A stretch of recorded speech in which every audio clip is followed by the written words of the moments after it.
This is the Horror Movie Show on hmpod.com, hosted by Jerry and Mark, your one-stop shop for all horrible movie reviews.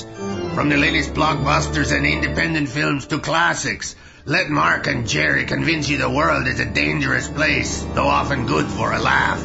Now come and listen to the Horror Movie Show, if you dare. Howdy, folks. Jerry here. And Mark. Bringing you another episode of the Horror Movie Show. Hope you haven't missed us too much. We were off last week. We're now in our every 2 weeks mode. Yeah, and loving it. And loving it, yes. The beautiful weather. This gives us more time to sweat. Yes, sit around and sweat and watch more movies. Sweat more. Oh, I wasn't even watching movies. I was just laying in a tub watching it fill slowly with my own bile, fetid juices. Yeah. So we got anything? I don't know if there's anything interesting happening. Not in my life. I've got a temporary bridge right now. I'm going in to get my proper bridge done next week. Does that mean you are losing teeth left, right, and center? It's been gone for a long time. Yeah. So it's like a 20-year-old missing tooth that I still have all my teeth. That's good. Yeah, they didn't even take out the wisdom teeth because obviously I have no wisdom. Right. You have that giant jaw, room for multiple rows of teeth. Yeah, that's right. That's like a shark, right? I just saw a photo online. I don't know if it was real, but it was definitely a grown man with an extra row of teeth. Really? In the roof of his mouth. I've heard of such things. I guess, yeah, the freaks in the world. Yeah, nasty looking. But that would be so difficult to keep clean. How do you floss something like that? Yeah. It must be tough when you're French kissing, too. Oh, sorry. No teeth. I got your tongue caught in my teeth. Yeah. Flossing would be tough, too. I just said that. Yeah, right. Flossing, yes. Okay, that's where I heard it. Okay, let's talk about some movies. The remake of Poltergeist, 2015, directed by Gil Keenan, written by David Lindsay Aber, based on Steven Spielberg's original story. It stars the usually wonderful Sam Rockwell, phoning it in as the dad, Eric Bowen. Rosemary DeWitt is his rather pukey wife, Amy. Saxon Charbino plays their brain-dead daughter, Kendra. Kyle Catlett plays Griffin, the son who at least has some guts. Kennedy, spelled Kennedy, Clements plays Madison, the little girl. They went with another little moon-faced little girl with dark hair rather than blonde. I think they tried to match the original movie's they just used the dark-haired girl rather than a little blonde girl. Yeah. But they both have that same puffy, vapid look to their little fat faces. They act exactly the same way, too. They're both obnoxious children, yeah.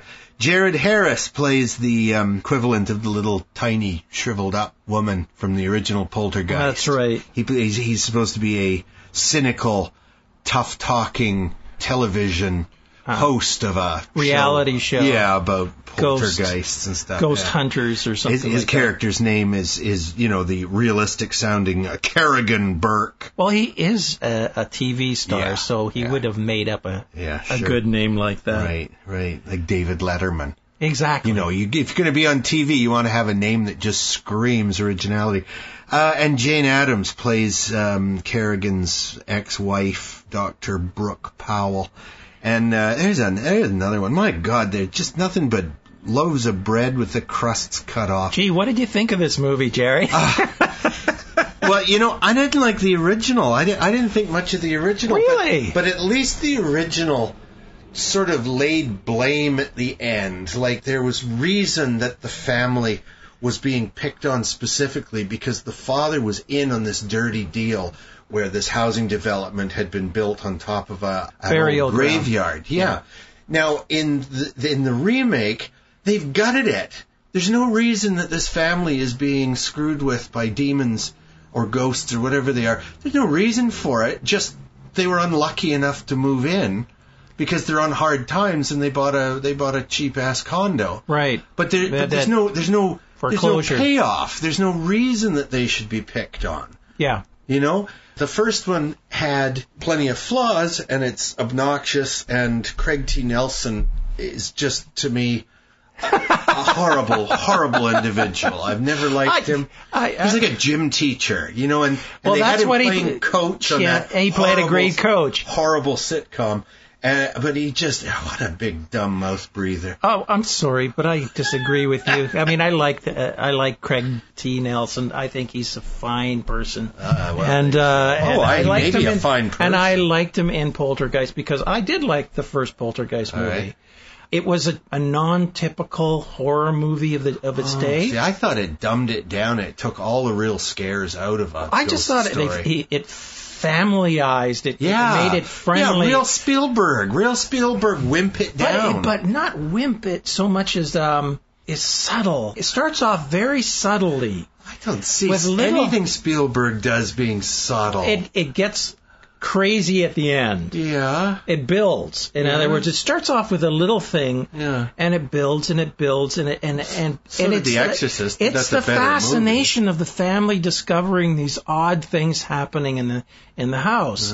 You know, the chairs being realigned, the moving of the little girl across the floor, the eggs and the meat boiling on the counter, the gouging of the eyes and things like that. All the good stuff from the first movie, they put a few of those things in this remake, just a few of them. And those were the best parts. The remake, there was no reason for it. There was none whatsoever. No. The only thing I could see was the netherworld was a little more cluttered. Well, yeah. It was busy in there. It was cluttered, and the special effects were better in the netherworld. But other than that, the story almost is identical to the first story. So why bother making it? And I thought the first story was funnier. Yeah. It had its comical moments, and they stole a few of the comical moments for this second film. And the characters were more interesting in the first in the first movie. Yeah. Well, yes, because as you say, this is just way too much a remake. Rather than a reboot. Yeah. Reboot would have been interesting, but oh my goodness, it just and then the fake ending, know, just so they can drag it out another 5 minutes and 5 more minutes of pointlessness. It doesn't get any better. No. The fact that now I was just like looking at my watch, going, geez, I thought I was done with this. Yeah. No, I got another 5 minutes of this idiocy to sit through. The end of the first movie, or the original, they're at a hotel, and they all go into the hotel room, and then you see the dad roll out the TV. Yeah. I thought that was a good ending. Yeah. And the TV is used in this, but more sort of just like for the little girl to be on the other side and hold her hand up to her mom and stuff. Yeah. But the explanation, they go from their daughter vanishing, and the mom and dad are out, and they come home, and the oldest girl who's been babysitting, she's like 16-year-old girl, and she's supposed to be babysitting her younger brother and sister, and she's being terrorized in the basement by some sort of nasty black goo that bubbles out of the ground. So that catches her favorite shoes or something, and so she's stuck down there. The young boy, who's supposed to be 10 or 11, he gets grabbed by a tree and pulled outside, which essentially just lets him down on the ground fairly easily. Yeah, just in time for mom and dad to roll up. And the little girl has vanished. And so what do they do when the daughter is shrieking and screaming, we've lost Maddie, we've lost Madison, she's gone. They don't call the police. No. There are no police in this movie. They call the, Ghostbusters. Yeah, some sort of scientist from the university. And Dr. Jane shows up and believes them immediately. The very next thing that's happening is the whole house is being wired. Yeah. Oh, my gosh. Now, that whole thing went way too fast. Yeah. Yeah. And the rationale for that. Yeah. Especially when a child goes missing these days. Oh, yeah. No, you don't. The police would be all over this. Yeah. This Jean-Benet Ramsey came to my mind because the mom is saying, we've got to call the police. We just tell them the truth. And the dad is saying, they're going to blame us. And it just sounds creepy. Like I say, Sam Rockwell is one of my favorite actors. He's made so many good movies. This is not one of them. This is really just a pointless, cynical money grab. and I'm sorry that he had anything to do with it. Because everybody else in the movie, I really don't give a damn about. Yeah, they're none of them great actors, but he has really done some terrific movies. I just couldn't see the point of it. Yeah. I mean, why make it exactly the same movie except for worse? Right. Yeah, really. That's pretty much the... If you're going to make a Poltergeist movie, make a different Poltergeist movie. Yeah, exactly. We've already millions have of dollars for special effect. Why remake what was not one of the better ghost stories anyway? I enjoyed that, like I said, the first one. Because I was younger then, and I wasn't into horror movies, and I guess I just liked the spirit of it. Well, it really is. Spirit. Yes, I get it. Spielberg...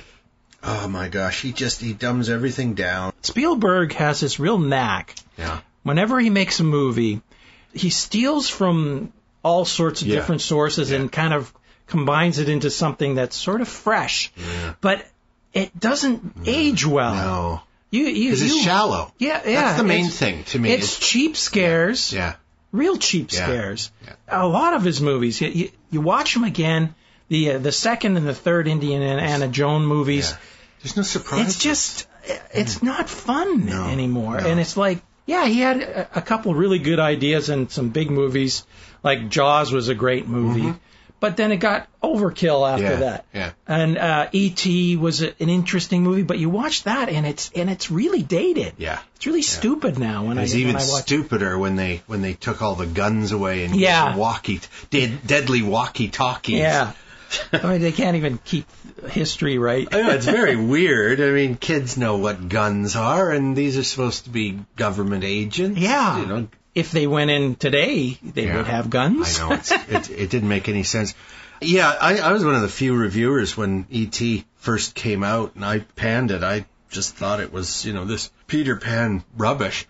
I don't know. It's all part of selling a movie that is aimed at a very young audience and making it into a mainstream movie. And to me, that's cheating. It's not a movie made specifically for adults. Maybe it's made for adults who are What did you think of looking for the first Jurassic sweet. Park? I enjoyed the first one. The sequels have all been pointless. I think each one of them has their good moments. I like the fact that the star of the first one... Yeah. He didn't show up for the second one. Yeah. They got the second lead, Jeff Goldblum, and Sam Neill showed up rather cynically for the third one. Yeah. Which I think speaks volumes because he saw the big paycheck. He skipped to number 2. So, yeah, all right, I'll take the big paycheck for number 3.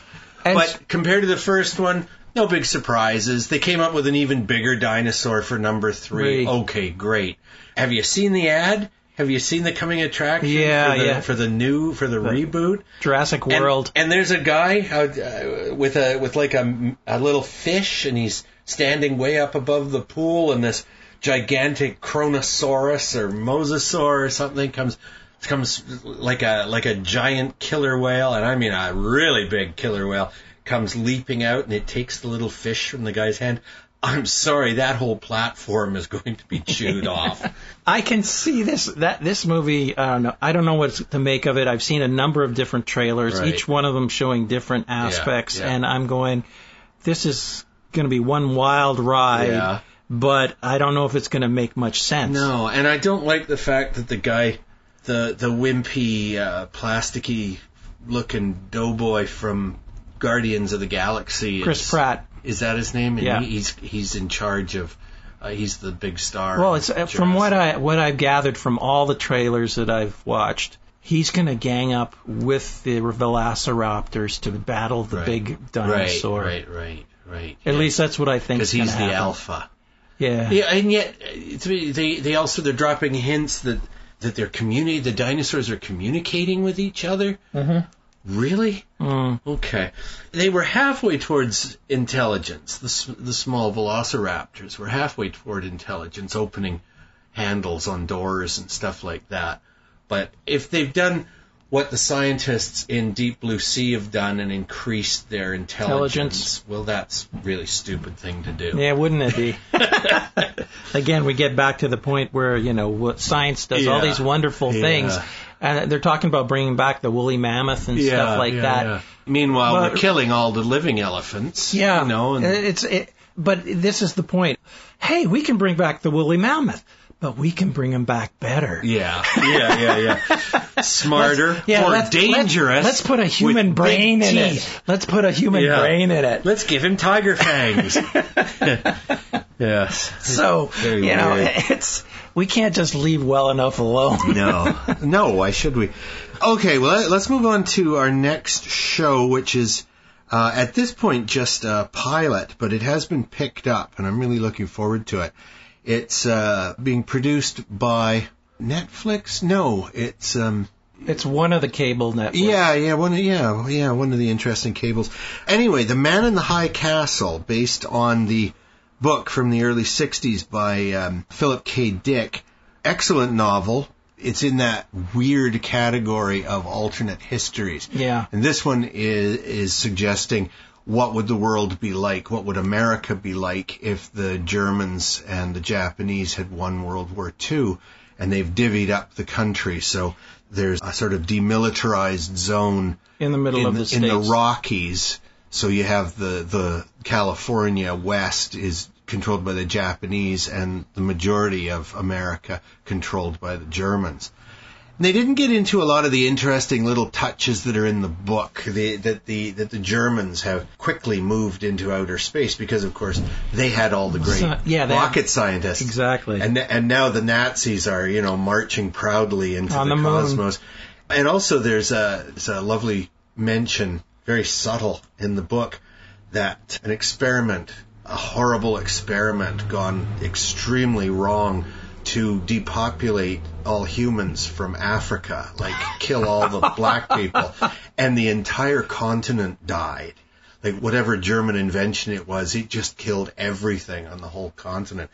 So I'm hoping that they get into some of that, because as it stands right now, they've kept a few of the names and they've kept the general idea, but it's not very close to the original book. You got to give them time to tell the story. Yeah, I mean, this is just the first episode. Yeah, right? but they've already introduced a lot of stuff that is not in the book. They've really gone, they're already like planning to pad it out and introduce all these other characters.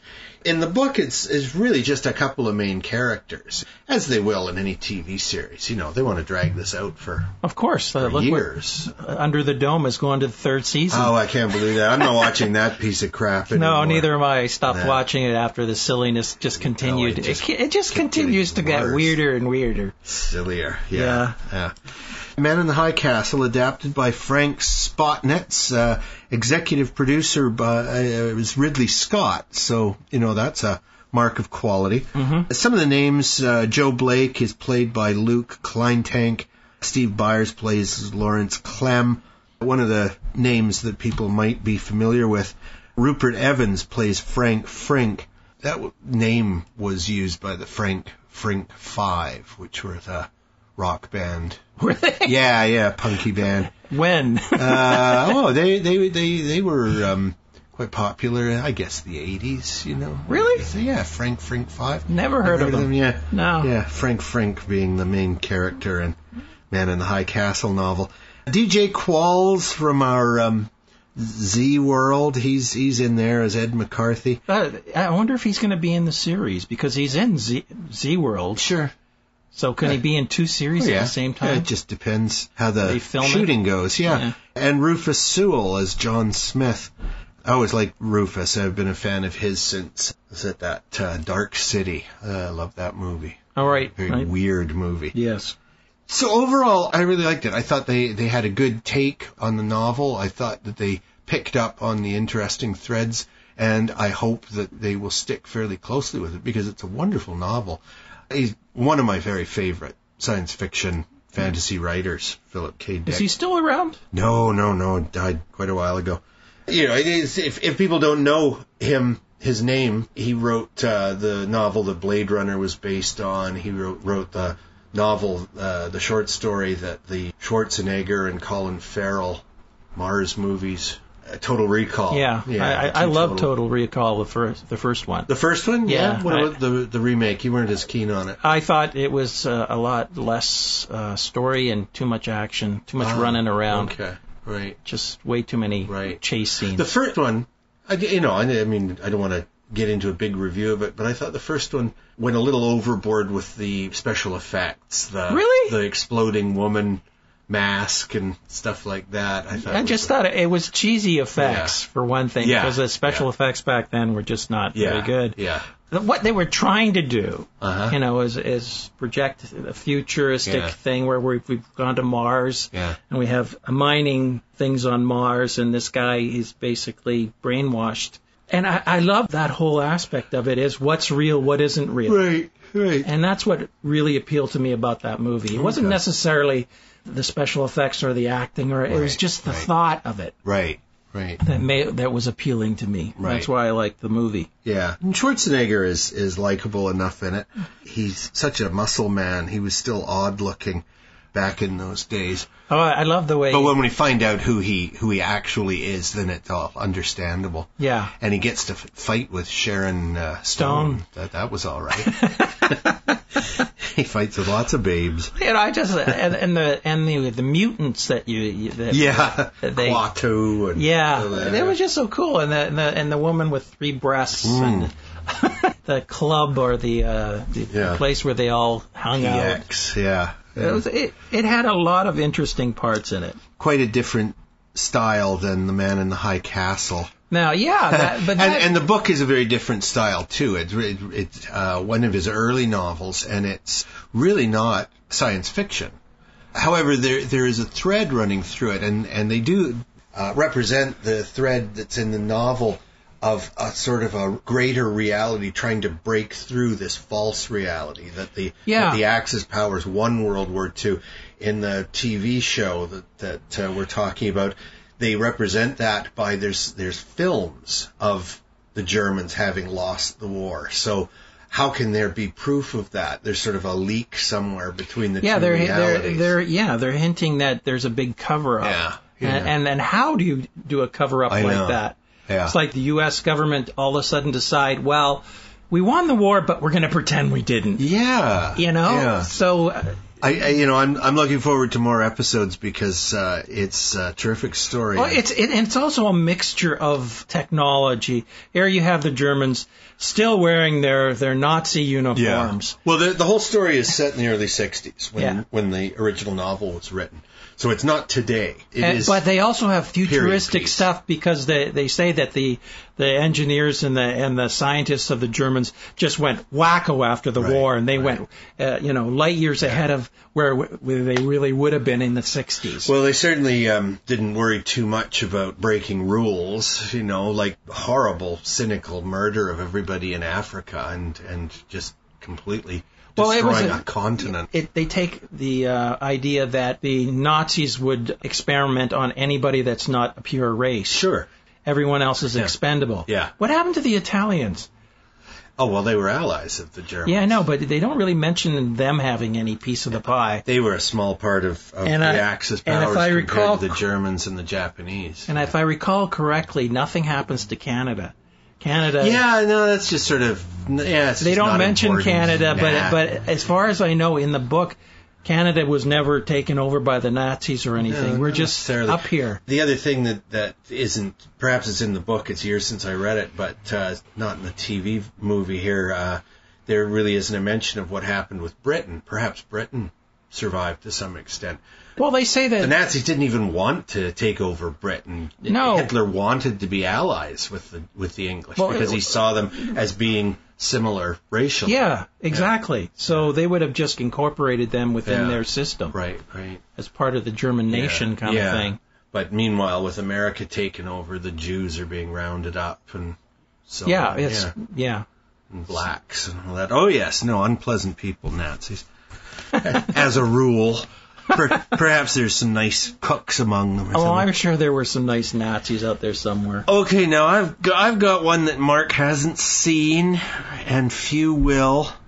He surprised me with it. It's called Bloody Bloody Bible Camp, a 2012 movie directed by Vita Trabucco, written by Trabucco and Shelby McIntyre.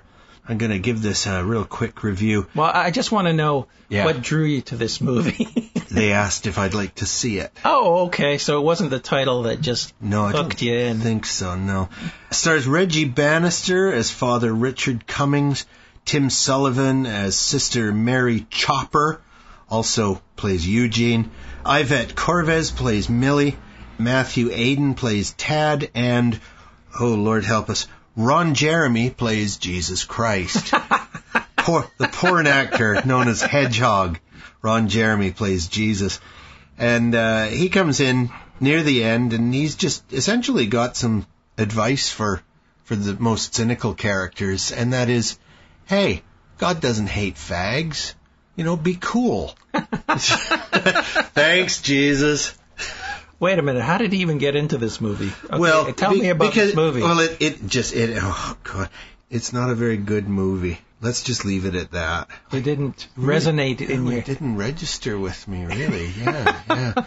Well, I just wonder how Jesus Christ got into the story. I don't know. I watch a movie like that, and at the end of it, I feel so emptied, like I've been assaulted. Okay, tell me what was bad about it. Everything. Okay. Everything. It was a terrible movie. Yeah. I wish them good luck. I hope the next one is better. Oh, this is a 2012 movie, so perhaps they have done something better. Trabuco has done significantly better, but no, I can't recommend Bloody Bible Camp. Let's see. Then I saw a little movie, and it's just a short, 15 or 20 minutes long, called I Thought I Told You to Shut Up. This is a 2015 documentary written and directed by Charlie Tyrrell. And it's the history of trying to get a comedy movie made based on David Boswell's cartoon character, Reed Fleming, World's Toughest Milkman. Right. And they did make a movie of that. Terrific character. Dave Thomas starred in it. No, it was never made. No movie was made. There was a script written that Dave Thomas wrote, but the movie never did get made. Yeah. Because Dave Thomas looks just like the milkman. Got the square head. Yeah. Yeah. Could have been angry enough to be. Yeah, so Reed Fleming is just this extremely unpleasant milkman. Dangerous, horrible, psychotic, sociopath. It's based on a comic in very the funny 70s comic. Or 60s or whatever. 70s. Yeah. Yeah. You can find 80s. it online, and there's even some stuff on YouTube about it. Oh, yes. Now, Reed was invented and written by David Boswell, who is a Vancouver area cartoonist and photographer and family man. So this is good. It doesn't have what I was hoping, which would have been more actual Reed, more, following along in some of the cartoon panels and giving us more of a background on who Reed is. But it's it's quite amazing. It's narrated by Jonathan Demme. It features interviews with Matt Groening, the Simpsons dude, Kevin Pollak, Ed Asner, Marv Newland, who is a very well-known Canadian animator. He runs International Rocket Ship, which has done a lot of terrific animations over the years. Dave Thomas shows up. A couple of local media types, Tom Hawthorne, who's a buddy of mine, and Bob Mercer. I worked with at the Georgia Straight, which is a weekly entertainment newspaper, and that's where Reed Fleming was originally published. Right. Boswell wrote a lot of different things He also had, I thought, an even funnier character, Laszlo, Great Slavic Lover. Even though Laszlo is Hungarian and therefore not Slavic. What does he know about? Yeah, and Slavs? And I'm not sure whether Reed showed up as a minor character in Laszlo, Great Slavic Lover, or vice versa. Right. But they both had their own comic books, Heartbreak Comics with Laszlo. They actually do a sort of a movie panel by panel on YouTube of Reed Fleming, Milkman. Okay. So you can actually see a couple of his stories narrated and flipped from panel to panel. Yeah. David Boswell's got one or two sites where you can buy original illustrations and stuff like that. Yeah, he's got his own Reed Fleming site. Yeah. Excellent site.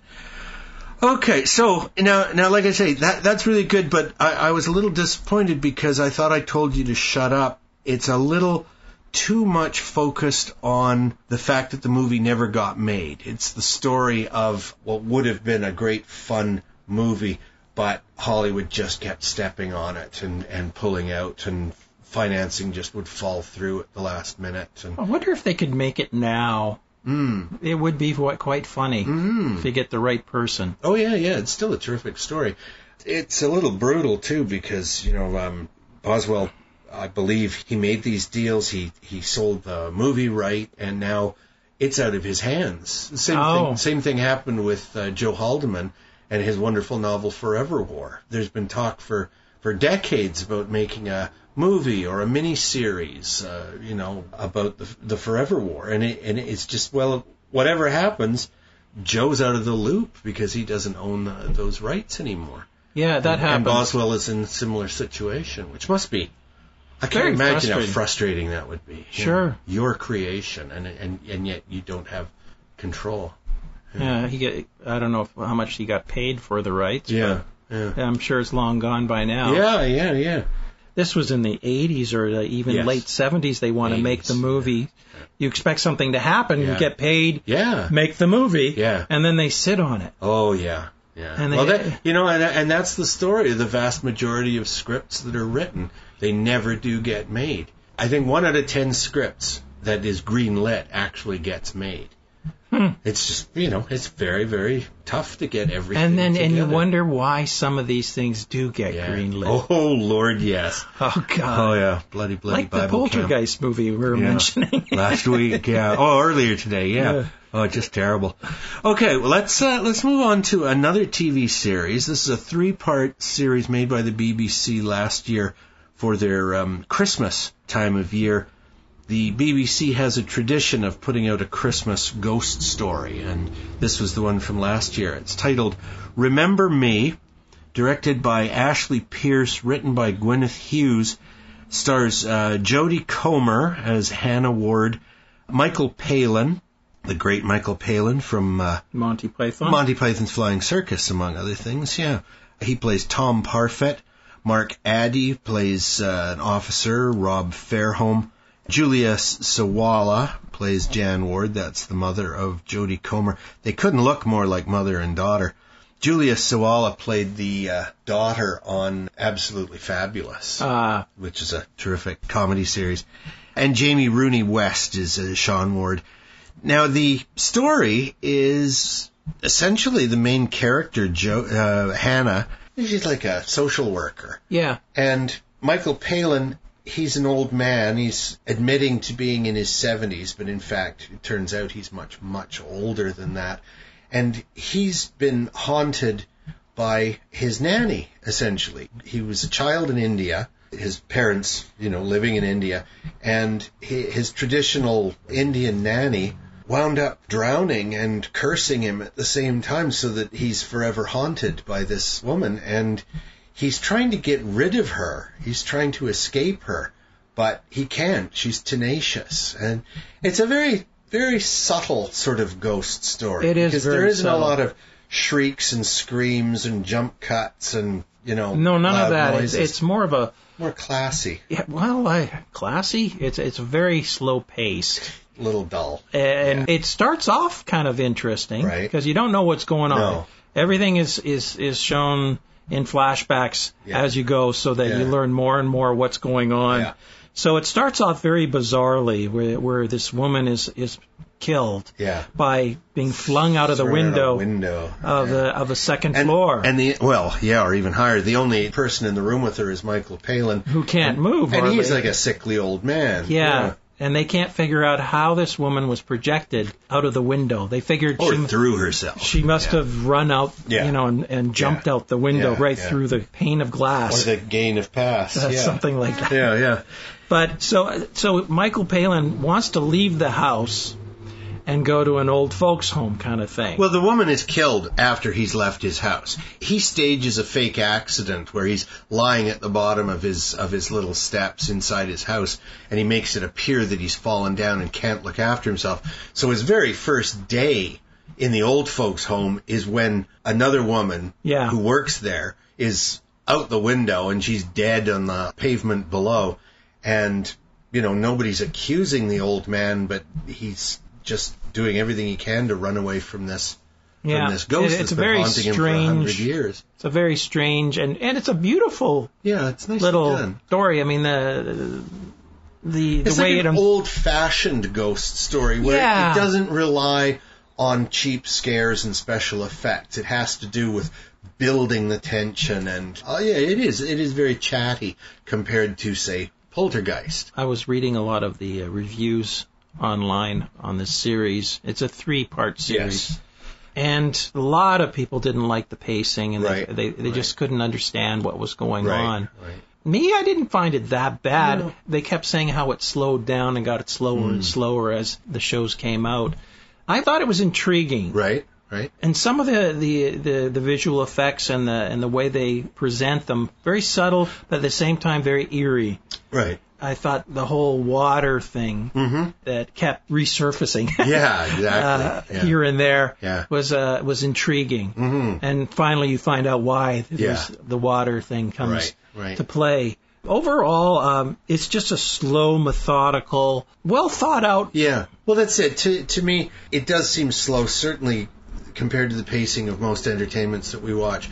But I didn't feel insulted by it. It expected me to keep up with it and pay attention. And I like that. I don't need to be hammered over the head or have the story dumbed down because they're treating me like a simple idiot. Yeah. I'm not a simple idiot. I'm a complicated idiot. Yeah. I want good idiocy. Yes, yeah. And you always think you're right. Yeah. Oh, I am always right. I know that.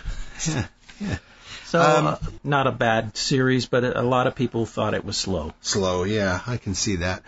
Okay, let's talk about one more movie.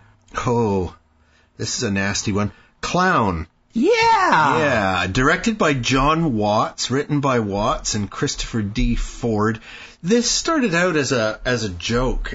They called it Eli Roth's Clown, and they just made a little sort of fake coming attraction. Oh, really? Yeah, it was a gag to start with, but Roth saw this idea of a guy who puts on the clown suit and it possesses him and it becomes actually part of his body. And that's what the movie is about too. Yeah. A guy goes, he wants to fill in as a clown for his son's birthday party when the hired clown won't show. He winds up with this ancient medieval costume, which is a second skin. It grows into him, and now he can't get out of it. I didn't know what to expect. Right. When you recommended this movie, and it's just called Clown. Clown, yeah. And I'm going, okay. Yeah. And I read a synopsis about it saying, okay, guy puts on a clown and gets possessed. Right. But I was surprised by this movie. It's fun, isn't it? It is. Well done. I thought the whole idea of this guy putting on the suit and then trying to get it off and desperately horrible. And becoming desperate about it. Yeah. And he does not want to be bad. No. He is fighting. And the costume is making him essentially into a cannibal of children. Yeah. Really bad clown. And he is fighting it every inch of the way, but he is slowly losing ground. The battle. Yeah. And it's sad. It's this whole thing. Yeah. Now, to where his own son is in danger of being eaten by his dad. It's fascinating, and the wife, the transformation of her trying to save her husband gets to the point where she almost becomes this wicked person. Yeah, she's her desperate. whole view on certain things, you expect her to be the savior, but she becomes a little evil. As the show progresses. Well, it's the horror and the desperation. At one point, she's got like a pair of pliers and she's got a hold of her husband's fake clown nose, and she just wrenches it free. Yeah. So that he's like horribly disfigured. It's like the tip of his this tip of his toe is ripped away. He looks like Michael Jackson on a bad day. And he's a realtor, so he has access. He has to show up dressed as a clown, and he sometimes he tries to hide it by putting on brown makeup to make him look like flesh tone. Yeah, because his he's flesh, like the Joker. He's bleached white. He is now, and the hair is vaguely rainbow colored. Oh, and his blood is rainbow colored. So he gets shot. He tries to kill himself. Yeah. He shoots himself, can't do and that. it splatters on behind him, and it's got all these colors. It's so funny. Yeah, it's very entertaining movie. Really well thought out. So, and Eli Roth, who I think was executive producer on the movie, he also shows up briefly as Frowny the clown. Right. Yeah. But I noticed. Although IMDb gives him first billing as if he's the star of the movie. He's not. No, he's not. He showed up because he was amused by this fake trailer.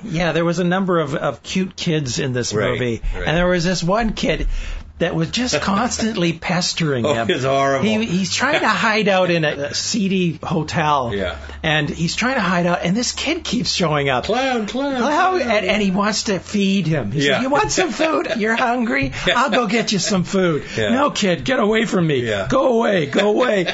And finally that kid gets impaled by, I forget what was impaled him. I don't remember. Something he's dead. Shoots through the air and impales him quite by accident. Yeah. And that's this guy's first meal. Yes. He's like, he didn't have to kill anybody. No, I know. He was trying to get rid of this kid so many times. Yeah. I just thought it was funny how very funny. The kid kept popping up. Yeah.